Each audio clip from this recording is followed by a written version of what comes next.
Breaking news from German politics. Preliminary official results show the center-left Social Democrats have defeated Angela Merkel's CDU-CSU Conservatives. The SPD has secured 25.7% of the votes, leading the CDU at 24.1%.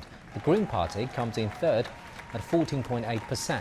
During his campaign, Olaf Scholz, Chancellor candidate of the Social Democrats, said he would aim to strike a coalition deal before Christmas. Ryan Thompson has more details from Berlin.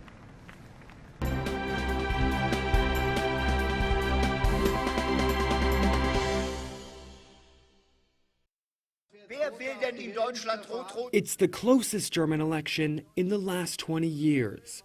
Two candidates casting themselves as Angela Merkel's heir, separated by only a narrow margin.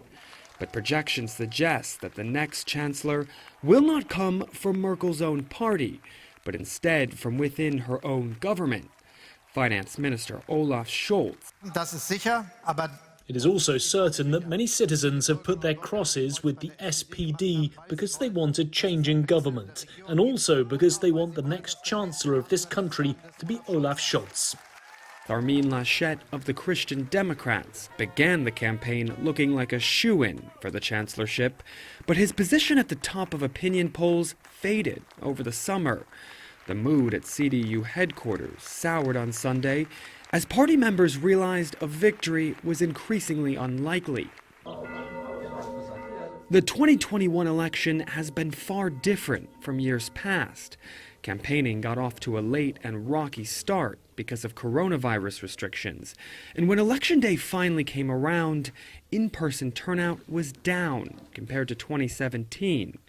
A record number of voters have opted to cast their ballots by mail. Though the night is ending with a better idea of who the next chancellor will be, it doesn't mean Angela Merkel is going anywhere anytime soon. Coalition talks to align party political platforms and eventually form a new government will take several weeks or months even. In the meantime, Merkel, or Mutti, as many Germans have come to call her, will stay on as the country's caretaker. Ryan Thompson, CGTN, Berlin. So, what mix of political colors are people in Germany likely to see in the next government? Take a look. Black and red grand coalition of the Social Democrats and Christian Democrats has been in charge for most of Angela Merkel's tenure as Chancellor. But the so-called GroKo alliance may not command a majority after this election. And if it does, neither party is keen to continue. The mathematics now looks against a Green CDU coalition known as Kiwi after the fruit. The parties have worked together locally but differ on issues such as the Nord Stream 2 pipeline, which the Greens want to scrap. The other two-party option would be a red-green coalition, but the SPD and Greens might fall short without a third partner. The SPD has not ruled out a red-red-green coalition, including the Left Party, which supports disbanding NATO and closer engagement with Russia and China. But the SPD and Green leaders might prefer to join forces with the right-of-centre pro-market FDP in a traffic light coalition. If other options fail, there's always the Kenya coalition, named for the colours of the Kenyan flag, combining the likely top three parties. Dominic Zorm is a professor with the University of Reading in the UK. He said based on a three-party coalition is the most likely scenario for the next German government. I think it will be the CDU which will be most disappointed with the outcome. They were far ahead in the polls several months ago. There were talks about the SPD scoring 10 to 15%.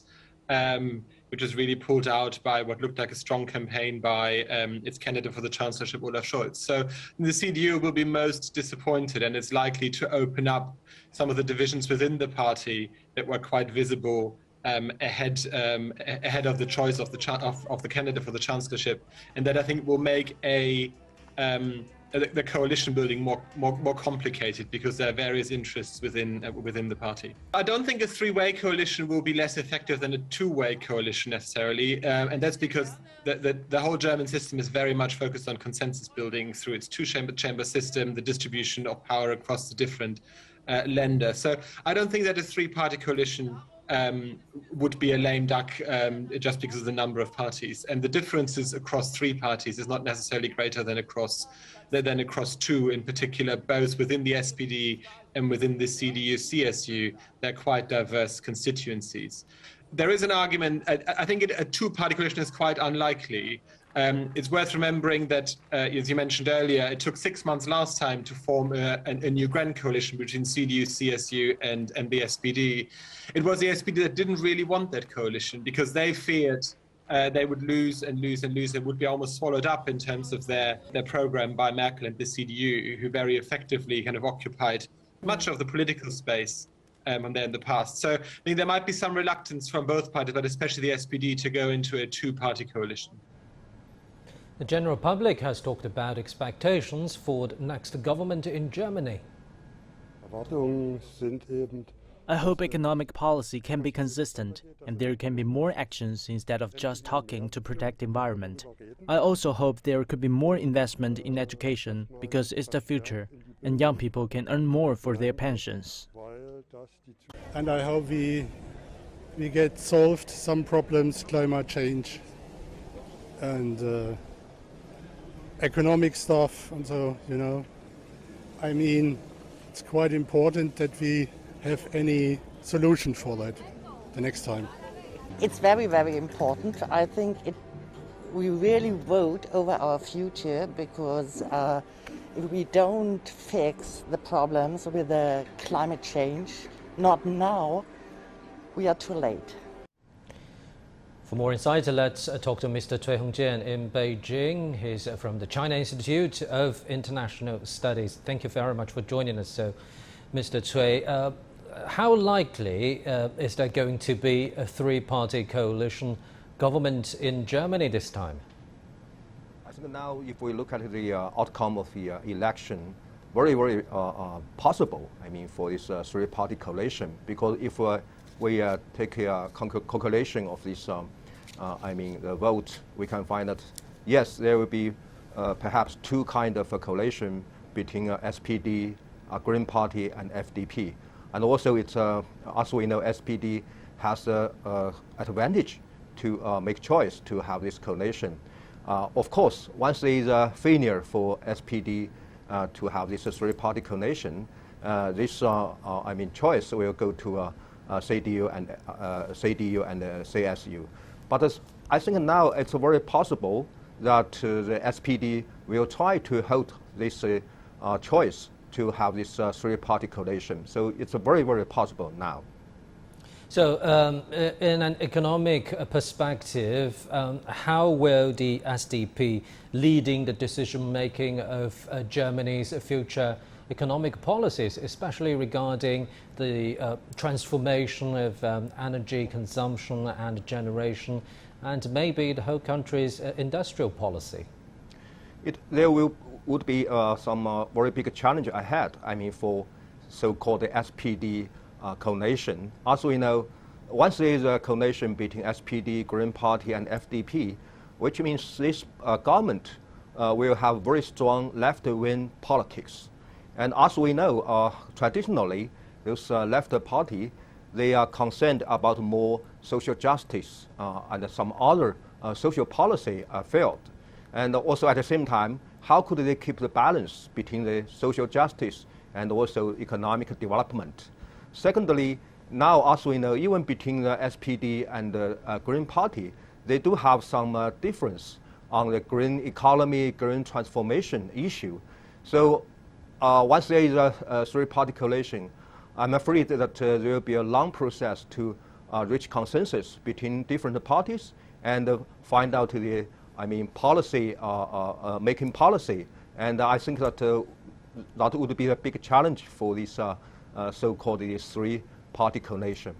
And in recent years, we've seen many thorny issues popping up from between the United States and its European partners, especially with Germany too. How will the future Chancellor of Germany form up his diplomatic guidance, if you will, especially regarding transatlantic ties and NATO? Regarding to this foreign policy issue, I think that comparing with internal policy, the external policy or foreign policy would be failed to get, less effect from this election. But undoubtedly, I think especially from SDP, SPD, always it want to do some change or reform towards the Chancellor Merkel's foreign policy, especially on this so-called big power relations between Europe, between Germany and the United States, and even between Germany and France. And also, of course, I think at the same time, there will be very, very interesting points for the SPD government. How do it deal with the relations with Russia? As we know, traditionally, SPD has been regarded as closer relations with Russia. So once there is some change, especially relations between Germany and Russia, undoubtedly it will give a very direct impact on its relations with the United States. What about ties with China? Do you think the United States will push Germany to choose sides between itself and China? Certainly, as we find that recent years, the United States tried to impose some more pressure towards Germany, especially to take a side between China and the United States. And especially, I think now, once the Biden administration changed its strategy towards China, there will be some more pressure towards the Berlin to change its policy to China. But I think that if we look at these very, very big common interests, especially in trade investment between China and Germany, I think no matter which party will take a seat in the government, it has to take a consideration of this interdependency between China and Germany. Especially, I think now for the next government in Germany, it's also a good time to rethink carefully about strategic autonomy, especially raised by France and some other European countries. I think once Germany try to keep a balance in its policy towards China between economic interests and also some political difference, once there will be a good balance, or to continue a kind of a pragmatic principle left from Chancellor Merkel's government, I think there will be some not bad future for China-German relations. Thank you very much, Mr. Cui Hongjian from the China Institute of International Studies.